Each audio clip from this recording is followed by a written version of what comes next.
오늘 드디어 로마서 9장 마지막 시간입니다.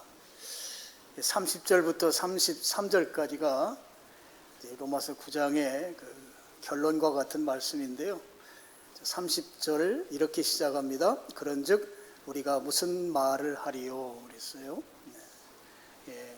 무슨 말을 하리요, 이런 말은 왜 이렇게 시작하는 말로 썼는가 하면, 지금까지 로마서 9장에서 구원과 관련된 문제를 내가 충분하게 설명을 했다. 그러니 이제 달리 더 이상 할 말이 없다. 이제 구원과 관련된 문제를 마무리 짓도록 하겠다. 그런 의미를 담고 있는 표현이 그런즉 우리가 무슨 말 하리요, 이 속에 담겨져 있습니다. 구원받는 문제를 이제 마무리 지으면서 먼저 30절 하반절에 이방인들, 유대인이 아닌 세계 여러 민족들에 대한 구원 이야기를 먼저 하고 있습니다. 30절 하반절을 보면 의를 따르지 아니한 이방인들이 의를 얻었으니 곧 믿음에서 난 의요 그랬습니다. 의를 따르지 않는다 그랬거든요. 여기에 의를 따르지 않는다는 말은 율법을 지키지 않는다는 말입니다. 율법을 지키기 위해서 노력하지 않았다고 하는 말이죠. 근데 이 말이 좀 이상하잖아요. 의를 따르지 아니한 이방인들이 의를 얻었다 그랬어요. 의를 얻기 위해서 어떤 노력도 하지 않았는데 의를 얻었다는 거예요. 그러니까 우리 말 가운데 공짜라는 말이 있잖아요. 공짜. 바로 이방인들은 공짜로 의를 얻은 거예요. 그런데 그 공짜라는 말을 우리 성경의 용어로는 믿음이라고 표현한 거예요. 믿음에서 난 의다. 공짜는 은혜라는 말로도 바꿀 수 있고 믿음이라는 말로도 바꿀 수 있어요. 의를 따르지 않았는데 그러면 의를 주면 안 되잖아요. 근데 의를 따르지 않았는데 의를 얻었다. 공짜로 얻은 거예요.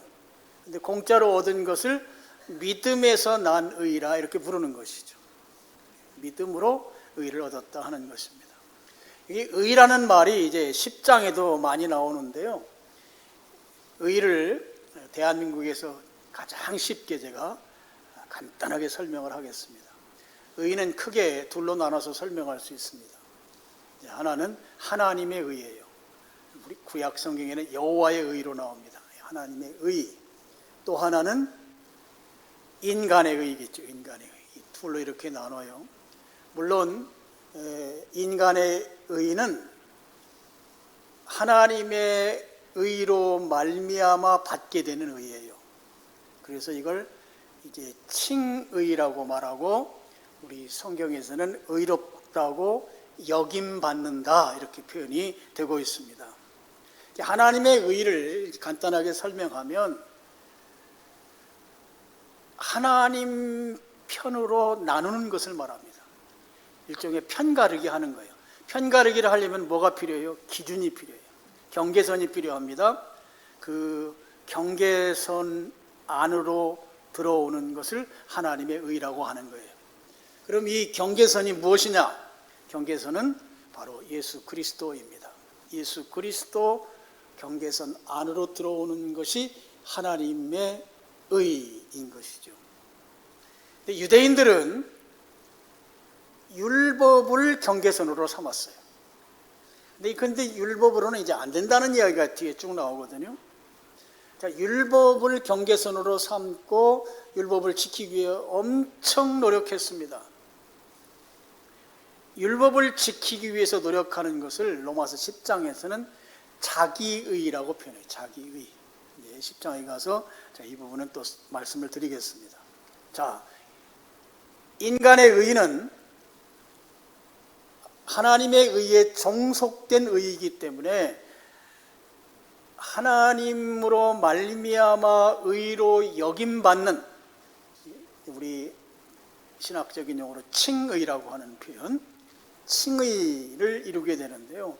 의롭게 되는 의란 말이에요. 그래서 인간의 의는 칭의 이렇게 말해요. 칭의. 그러면 칭의는 무엇인가 하면 하나님이 편을 갈라놓았잖아요.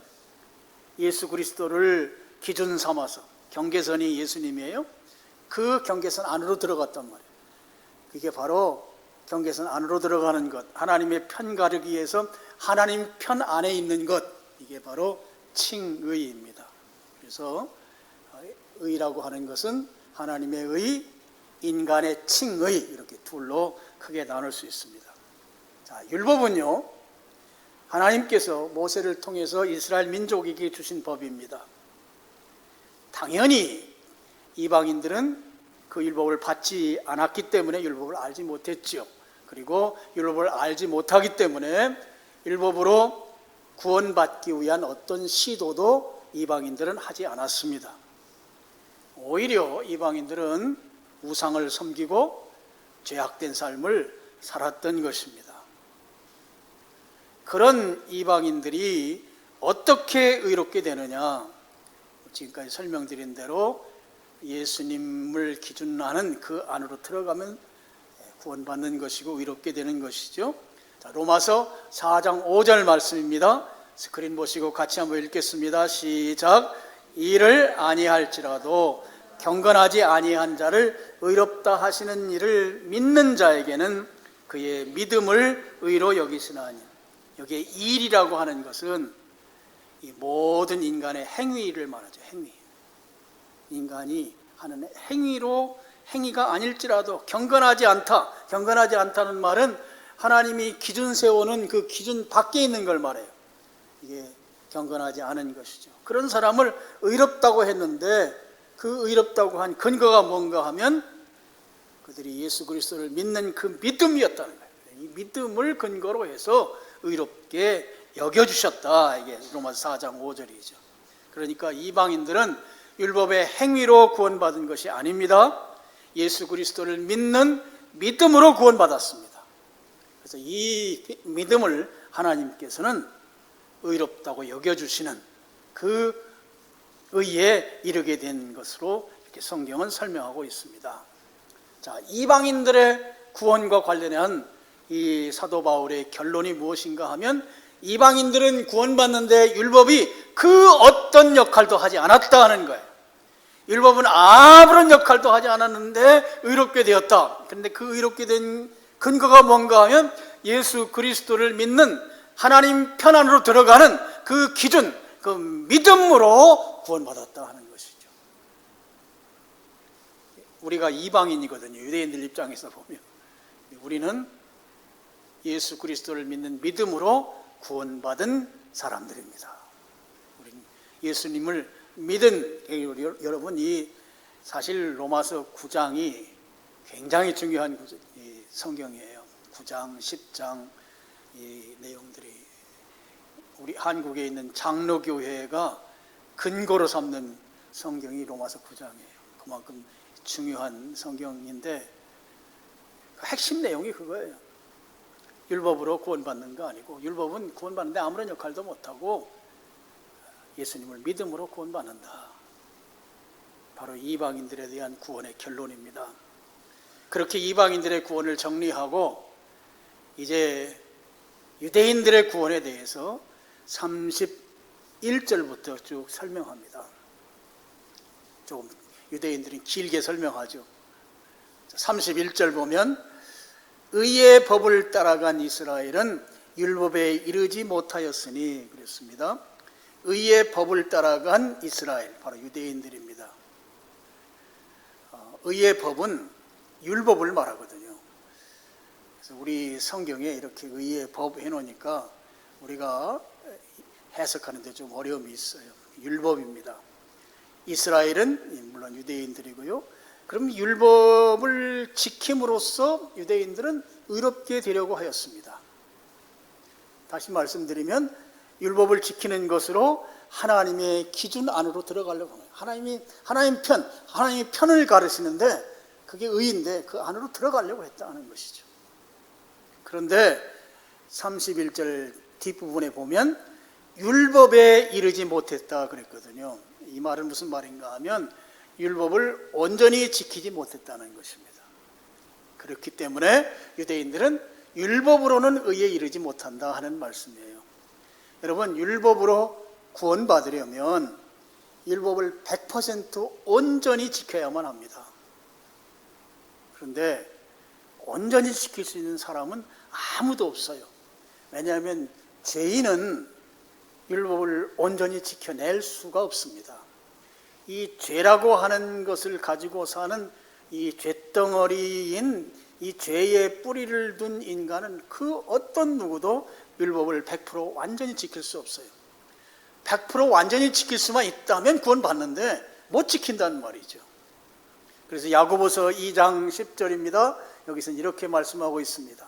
같이요. 누구든지 온 율법을 지키다가 그 하나를 범하면 모두 범한 자가 되나니, 하나만 지키지 않으면 그냥 율법 안 지킨 것이다 하는 거예요. 쉽게 예를 들면 여러분, 그 이론적으로 100% 순수한 물은 없거든요. 그러니까 여기에서 좀 설명을 드리기 위해서 아주 100% 순수한 물이 있다고 여러분 상상을 해보시고, 거기에 먹물 한 방울을 넣으면 그 먹물 한 방울이 떨어지는 순간 그 물은 오염수가 돼요. 오염이 됩니다. 먹물을 한 방울 떨어뜨리든 100방울 떨어뜨리든 1000방울을 떨어뜨리든 오염수라는 것은 똑같아요. 바로 율법이 그런 것이다 하는 거예요. 율법을 99%, 99.999% 다 지켰어요. 근데 0.0001%를 안 지키면 그게 순수한 물이 오염된 물이 되는 것과 같이 율법을 안 지킨 것이 된다 하는 것이 야고보서 2장 10절의 가르침인 것이죠.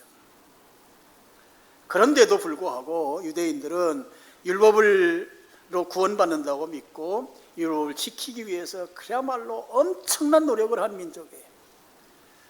우리 성경에 노력한다는 말은 안 나오거든요. 그런데 정말 유대인들은 율법 지키기 위해서 노력한 사람들입니다.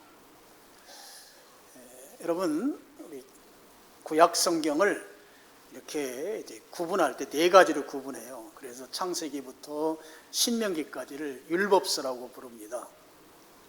그리고 여호수아부터 또 역사서라고 부르고, 그 다음에 잠언부터 애가까지인가요? 거기는 이 시문서, 시가서라고 부르고, 그리고 이사야서부터 말라기까지는 예언서라고 불러요. 네 가지로 나누는데, 이 율법서라고 부르는 창세기, 출애굽기, 레위기, 민수기, 신명기 5권 속에는 우리 인간이 지켜야 할 율법이 몇 가지가 있는가 하면 613가지가 있어요.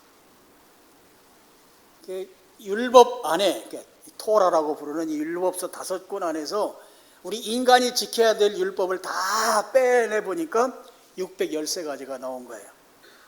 613가지는 크게 두 가지로 나누죠. 긍정명령으로서의 율법, 그리고 부정명령으로서의 율법. 하라라고 하는 명령 248가지, 그리고 하지 말아라라고 하는 부정명령의 율법이 365가지. 이렇게 613가지 율법 조항이 있습니다. 이걸 다 지켜야 되는 거예요. 그럴 때 구원받을 수 있다는 것이죠. 그런데요, 여러분, 이건 성경에 나온 게 아닙니다. 그런데 그것만 있는 게 아니에요.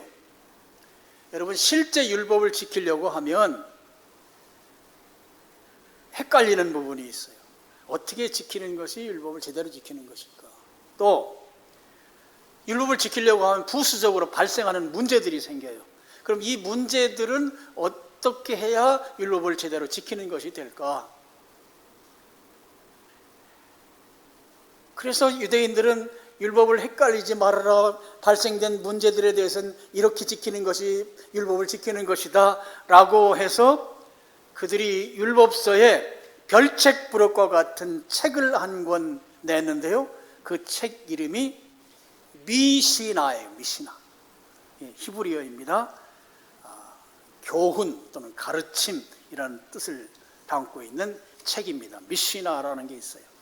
제가 한번 예를 들어 볼게요. 성경을 통해서 출애굽기 16장 29절입니다. 출애굽기 16장 29절 제가 읽습니다. 볼지어다 여호와가 너희에게 안식일을 주므로 여섯째 날은 이틀 양식을 너희에게 주는 것이니 너희는 각기 처소에 있고 일곱째 날에는 아무도 그의 처소에서 나오지 말지니라 그랬어요.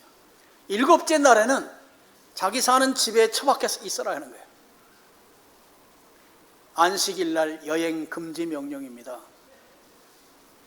근데요, 이게 큰 문제거리죠. 집에만 처박혀 있는 게. 집에만 있으면 어떻게 해요? 회당에 가서 예배를 드려야 되는데 회당에 가려면 집 밖으로 나와야 되거든요. 그러니까 이제 당시에 이제 명망 있는 랍비들을 찾아가서 묻는 거예요.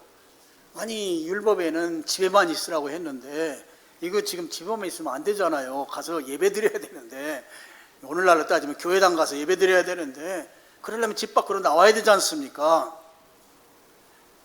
그래서 이 명망 있는 랍비들이 해법을 내놓았습니다.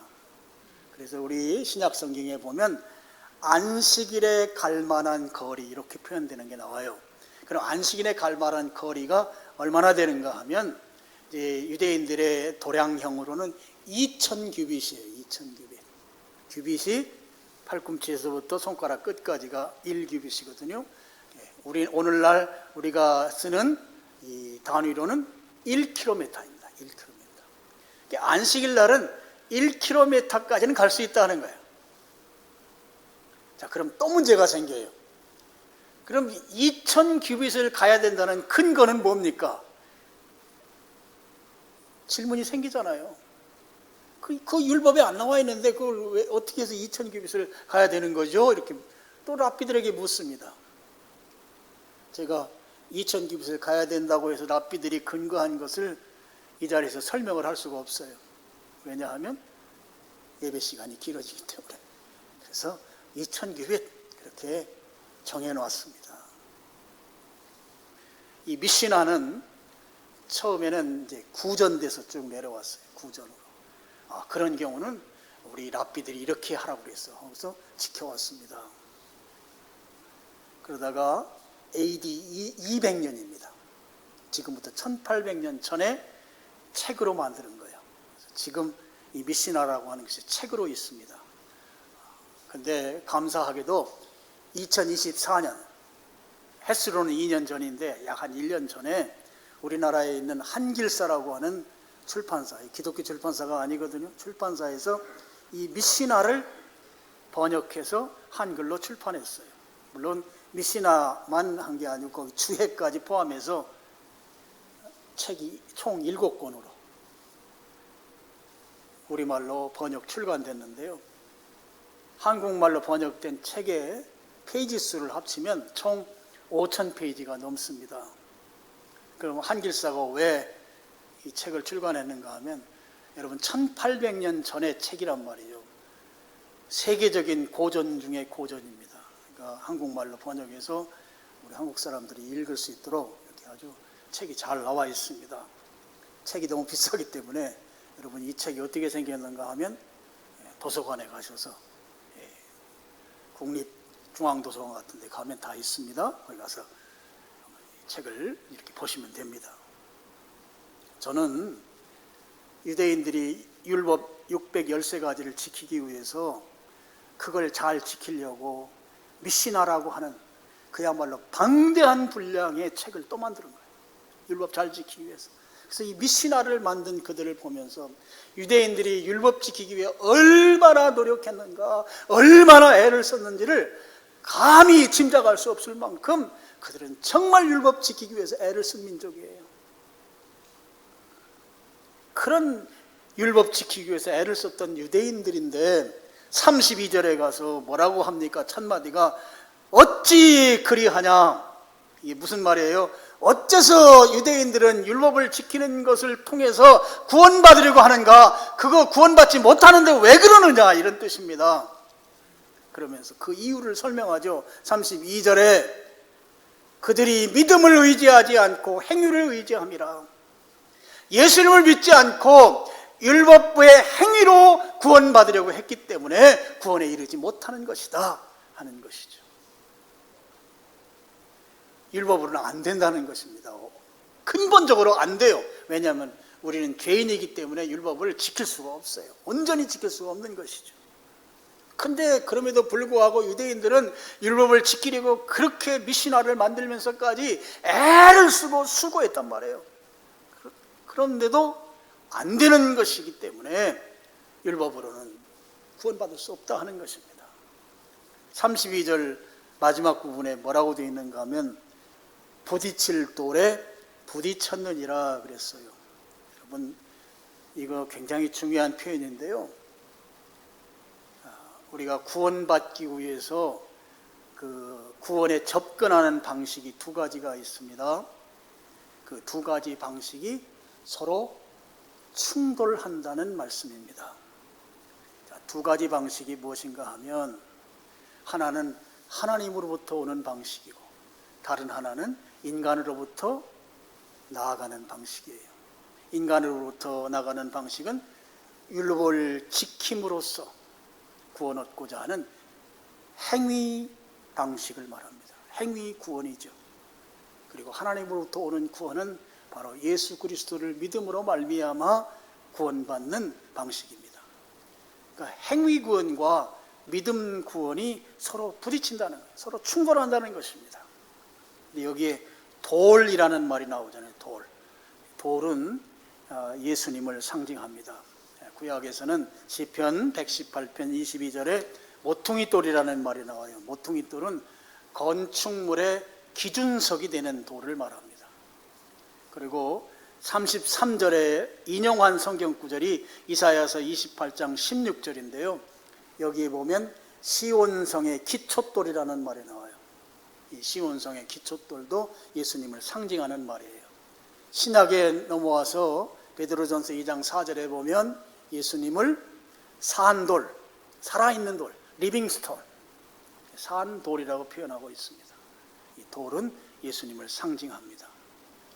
자, 유대인들은 시온성에 이 성벽을 쌓는데 율법이라는 것으로 벽돌 삼아서 성을 쌓습니다. 그런데 율법으로는 그 성을 완공시킬 수 없어요.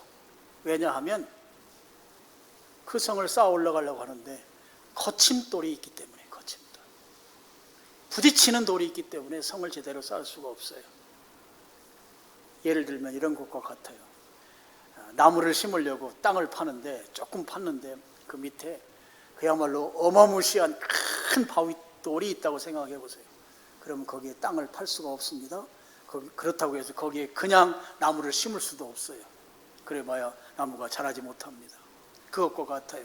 그러니까 유대인들은 율법으로 어떤 그 성을 쌓으려고 율법을 차곡차곡 쌓아 올라가지만 결국 부딪히는 돌, 걸림돌, 거스리는 이 바위에 의해서 성을 완공시키지 못한다 하는 거예요. 그것이 바로 우리가 나무 심기 위해서 땅 팠는데 땅속에 큰 바위가 있어서 더 이상 그걸 나무를 심을 수 없는 것과 같은 그런 이치입니다. 우리 30절에 부딪힌다는 표현하고요, 33절에 걸림돌 할 때 걸린다는 말은 우리말 성경엔 부딪힌다고 표현하고 걸린다고 이렇게 두 개의 표현이 있지만 원래 성경, 헬라어 성경은 이 두 개가 같은 단어예요. 같은 단어를 한국말로는 다르게 이렇게 표현한 것입니다. 부딪힌다는 말이나 걸린다는 말은 의미가 같지요. 33절 상반절을 보시면 기록된 바 보라 내가 걸림돌과 거치는 바위를 시온에 두노니 그랬습니다. 이것은 이제 부딪히는 돌에 부딪혔다는 말씀을 추가적으로 설명하는 표현이라고 볼 수 있습니다. 여기에 시온이라는 말이 나오는데요. 시온은 예루살렘을 말합니다. 예루살렘 성이죠. 유대인들에게 있어서 가장 자랑스럽게 여기는, 그리고 가장 영광스럽게 여기는 성이 시온성, 예루살렘 성이에요. 왜냐하면 그곳에 성전이 있기 때문에 그들은 가장 사랑스럽게 여기고, 성지 순례를 다녀오신 분들은 아시겠지만 이 예루살렘 성은 외적으로부터 지키기가 아주 좋도록 그 예루살렘 성 주변에 골짜기가 딱 있어요. 그래서 외적들이 침입할 때 그 방어하고 외적들을 막아내기에 아주 좋은 입지적 조건을 가지고 있는 성이 바로 예루살렘 성입니다. 유대인들이 그 성을 잘 쌓아나가려고 할 때 그걸 쌓지 못하는 것은 오늘 33절에 나오는 것처럼 걸림돌과 거치는 바위가 있기 때문입니다. 그럼 이 말이 무슨 말인가 하면, 율법의 행위를 통해서 구원받고자 유대인들이 열심히 노력하지만 율법으로는 불가능하다 하는 것입니다. 그럼 가능한 것은 어떤 것으로 가능한가 하면 바로 예수님을 믿으면 구원받는 것이 가능하다 하는 것. 그런데 유대인들은 그것을 받아들이지 못하고 있다고 하는 것이죠. 33절 다시 보시면 기록된 바 보라 내가 걸림돌과 거치는 바위를 시온에 두노니, 그런 다음에 그 다음에 중요한 단어가 인칭대명사예요. 그를 믿는 자는 그랬습니다. 걸림돌 거치는 바위, 이건 이제 의미가 같은 단어를 두 번 반복한 것이니까 강조하는 표현이거든요. 자, 의미가 같았다고 보시면 됩니다. 그런데 이것을 사람을 상징하는 그로 표현하고 있다는 것이죠. 그러니까 이것은 단순히 성을 쌓는 건축 자재의 돌이 아니고 바로 예수 그리스도를 말하는 것이죠.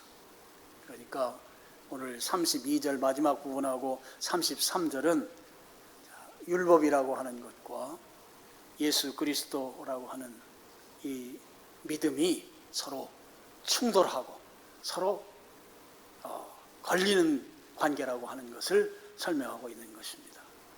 33절을 인용한 성경이 바로 이사야서 28장 16절인데요. 우리 스크린에 올려주시고, 그러므로 주 여호와께서 이같이 이르시되 보라 내가 한 돌을,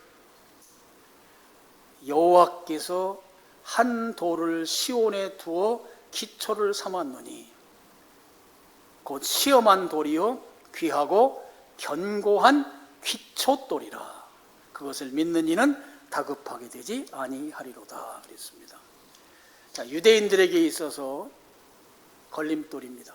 그런데 그 돌을 누가 거기에 놓았는가 하면 하나님께서 두셨다는 거예요. 하나님이 시온성에 유대인들에게 걸림돌이 되는 그 돌을 두셨다.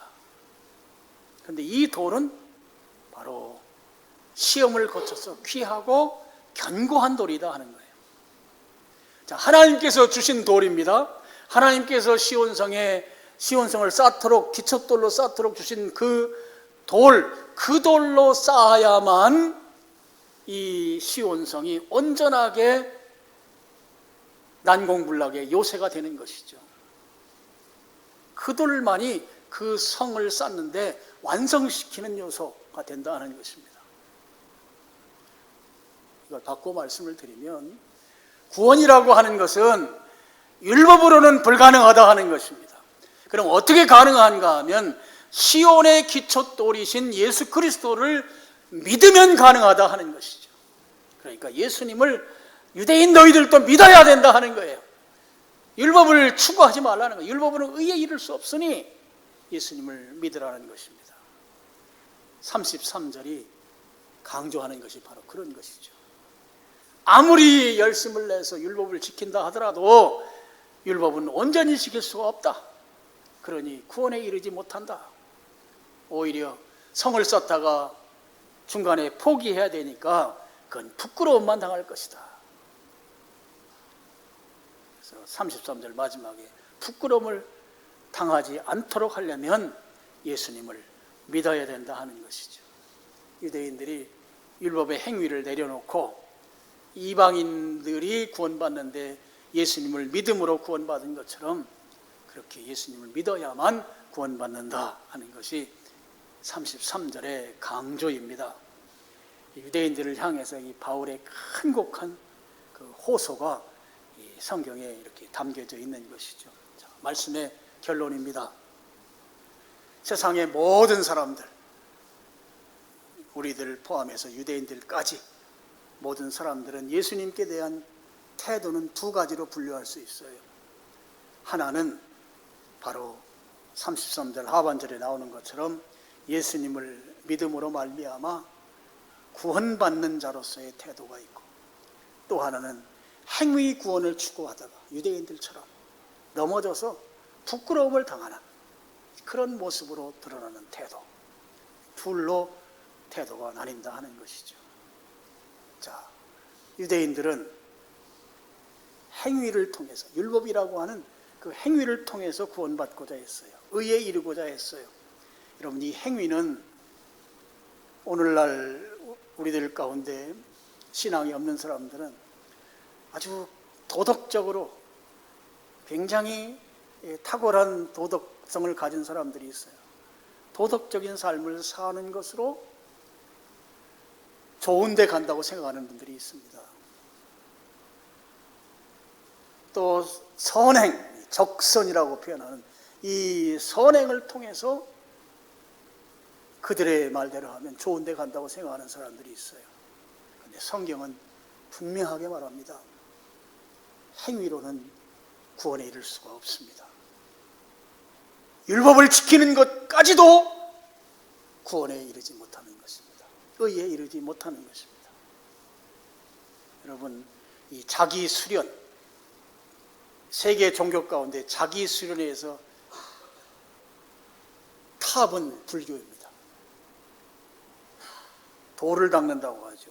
뭐 수도를 한다고 한다든지 수양, 수련 뭐 이런 표현을 쓰죠. 대한민국의 아주 고승들 같은 경우에 앉아가지고 뭐 100일 또는 뭐 3년 앉아서만 눕지 않고 그 육신이 갖고 있는 이 기본적인 그 욕구들을 다 제어하면서 철저하게 먹는 음식도 또 눕지도 않고 앉아서만 그 염불을 외우면서 돌을 닦는 사람들, 그것을 통해서 좋은 데 가느냐? 성경은 분명하게 말합니다. 인간이 하는 그 어떤 행위로도 구원에 이를 수 없다고 하는 것이죠. 구원에 이를 수 있는 방법, 하나님 편 안에 들어가는 방법, 의에 이르는 방법은 오직 한 가지, 예수님을 구세주와 주님으로 믿는 이 한 가지 방법밖에 없다는 거예요. 구세주와 주님으로 믿는 거예요. 구세주로 믿는다는 말이 무슨 말인가? 제가 자주 설명을 드립니다만, 구세주로 믿는다는 말은 나를 구원하신 분은 오직 단 한 분, 예수 그리스도밖에 없습니다 라고 하는 것을 믿는 것입니다. 예수 그리스도만 나를 구원할 수 있습니다. 이게 예수님을 구세주로 믿는 거예요. 여러분, 예수님을 구세주로 믿습니까? 예수님만 나를 구원할 수 있는 분이에요. 나를 구원할 수 있는 분. 그 다음에 주님으로 믿어야 돼요. 주님으로. 여러분, 주님으로 믿는다는 것은 무슨 말인가 하면 내 인생의 참 주인은 예수님이다 라고 하는 사실을 인정하고 믿는 거예요. 내 인생의 참 주인은 누구? 예수님이다. 예수님이다. 이게 바로 예수님을 주인으로 믿는 거예요. 그래서 여러분, 지금까지 내 인생의 주인은 나다, 또 우리 자녀들은 내 인생의 주인은 우리 엄마다, 그렇게 말하는 애들도 있더라고요. 요즘에는 엄마가 자기 인생의 주인이래. 그래서 대학교 갈 때 전공도 엄마가 정해주고, 대학교도 어느 대학교 갈지도 정해주고, 대학교 가서 원서 사오는 것도 엄마가 사오고, 대학교 입학 원서도 엄마가 써주고, 취직도 어느 회사 들어갈지도 엄마가 다 정해. 엄마가. 그럼 내 인생의 주인은 누구? 엄마. 내 인생의 주인은 나라고 하는 데서 내 인생의 주인이 예수님이라고 하는 대로 내 주권을 양도해야 돼요. 주권을 이양해야 돼요. 이게 바로 예수님을 주님으로 믿는 것입니다. 그렇게 하려면 뭐가 필요한가 하면 내 의지적인 결단이 필요해요. 내 의지적인 결단을 통해서 넘겨드리는 거예요. 제가 이번에 전도 책 가운데 우리 문상호 집사님이 그린 그림 있잖아요. 자동차를 몰고 가는데 자동차의 운전대를 내가 무는 게 아니에요. 내 인생의 자동차. 인생의 자동차를 내가 운전하는 것을, 그 운전대를 예수님께 양도하고 나는 옆자리로 물러앉는 것입니다. 그것이 바로 예수님을 주님으로 믿는 거예요. 예수님이 내 인생을 운전해 가시는 것이죠. 그래서 나는, 내가 사는 것은 내 안에 그리스도께서 사시는 것이에요. 나는 예수님의 포장지예요. 포장지. 내가 사는 게 아니야. 예수님이 주님으로 내 인생을 통제하고 컨트롤하고 어거하면서 내 인생을 이끌어 가시는 거예요. 이게 바로 예수님을 주님으로 믿는 것입니다. 여러분, 주님으로 믿는 게 쉬운 게 아니에요. 그래서 이건 치열한 의지적 결단과 자기 싸움이 필요합니다. 우리가 어떻게 보면 예수님을 주님이라고 하는 것에 우리의 이 운전대, 인생의 운전대를 양도하고 주권을 양도하는 것은 치열한 신앙적인 이 싸움이 필요한 부분이고 훈련이 필요한 부분인지도 몰라요. 일생 동안 그 싸움을 해나가야 되는 것인지도 모릅니다. 그냥 쉬운 것은 예수님께 넘기고, 진짜 정작 예수님이 결정하고 예수님이 판단하고 예수님이 이끌어가야 될 것은 예수님께 안 드려요. 그건 제가 결정하겠습니다. 그게 오늘 우리의 모습은 아닌지 돌아봐야 돼요. 여러분, 우리를 구원하실 분은 오직 한 분, 예수 그리스도밖에 없습니다.